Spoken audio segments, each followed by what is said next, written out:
Well, Mary Preston, a young mother and father, are in the intensive care unit here being treated by burn specialists. And as of tonight, detectives are ruling that little boy's death a homicide, saying until they can pinpoint an exact cause of that fire, that's what they're going with.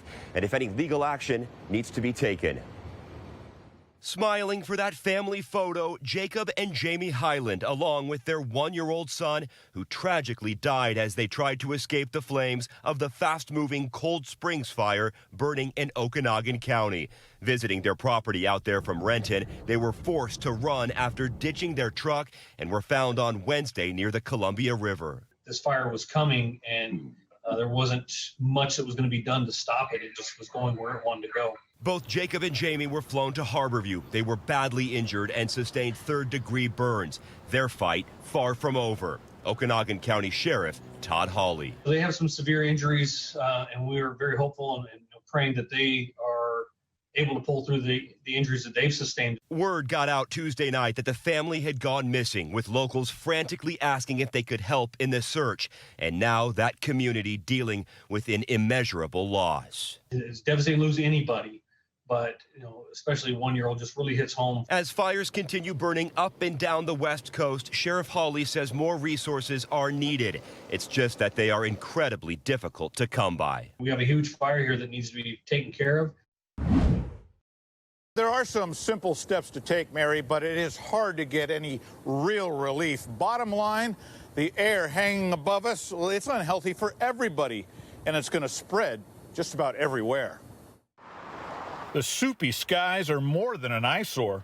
They're downright dangerous, especially for people like Jay Gollyhorn, who suffers from COPD and emphysema. It's hard to breathe, but with this right now and then the heat on top of it, it's like it squeezes your chest. With the pall only expected to get thicker as wildfire smoke pours in from Oregon and California, Gollyhorn says all he can do is stay indoors. This afternoon, I went to the Safeway across the street, and that's as far as I go right now. I don't go out. The poor air quality convinced public health officials to shut down COVID-19 outdoor testing sites in Auburn, Renton, and Seattle for the time being.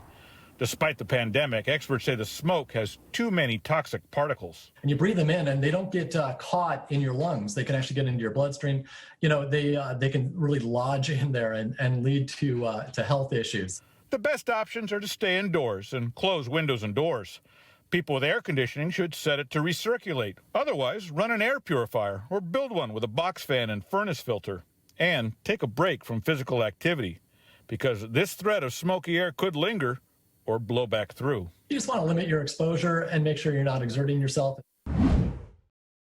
Eric, Mary, many of these families are feeling so many things. Hope, overwhelming anxiety. They have incredible stories of survival, and many of them have lost everything. So they're here at this high school in Springfield, Oregon, stocking up on whatever they need. Yeah, she spent all night in the wildfire and made it out the next day. Just looking at the scorched, melted back of Tiffany Lemers's car, she still can't fathom how she and her family are here today, or what would have happened if they didn't make it. Yeah, I try not to think about that one. It's really bums my positivity out.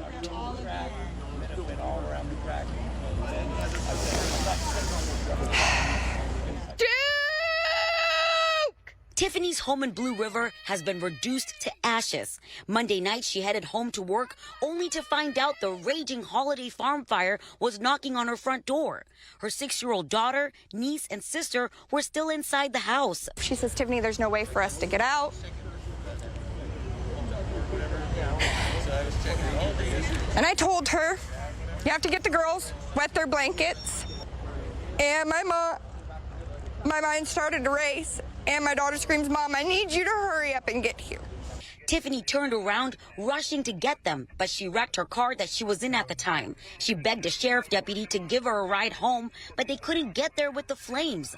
Luckily, firefighters rescued her sister and the little girls. My kid's alive. That's all I care about. I can't say anything else. Like, my kid is alive, and it was very close, It's the same feeling of gratitude Trish Gibson has after she and her husband escaped from Lieber.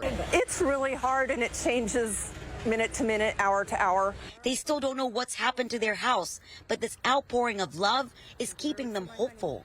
It's really uplifted my thoughts of how humanity is going right now. Things have been looking really bleak, and seeing that people really still care for each other. Knowing they're all in it together during an unimaginable trial. And we're not alone. It wasn't a freak accident. It's the entire town of Blue River. I am in this with every single person in this parking lot. Yeah, Mary, and that ban is on hold right now as a federal judge who's overseeing a consent decree on SPD considers whether or not that ban meets the consent decree. He could make that decision as early as next week. Meanwhile, the council is going to hear from its 3 police accountability agencies that the ban may need some changes. Since a ban on most crowd control methods passed the city council in June, police are still using some of those methods because of a court order. Now the city council will hear from 3 police accountability agencies that have had time to review the ban, and they have different opinions. I mean, our recommendation is for the council to reconsider reauthorizing less lethal tools except for CS gas or tear gas in the context of demonstrations, with the caveat that it should be utilized only where there's harm to person. That's the Office of Police Accountability, but the Citizens Police Commission recommends. The CPC recommends that tear gas and blast balls and those indiscriminate weapons be taken out of the arsenal completely. And the city's Inspector General recommends council should seriously consider amending the ordinance to clearly distinguish between use in a protest context from other patrol and SWAT operations and afford appropriate exemptions. All 3 agencies did their own investigations, but it's the OPA that is charged with investigating complaints against police officers. Under the current state of the ordinance, the tools are totally banned, right, regardless of circumstance. OPA is suggesting nearly everything be reinstated for use by patrol and SWAT officers in non-crowd situations. We're not advocating to go back to the status quo. We're advocating to put in new restrictions, and one of those restrictions would be to take away the discretion of individual officers to utilize those tools solely to prevent property damage.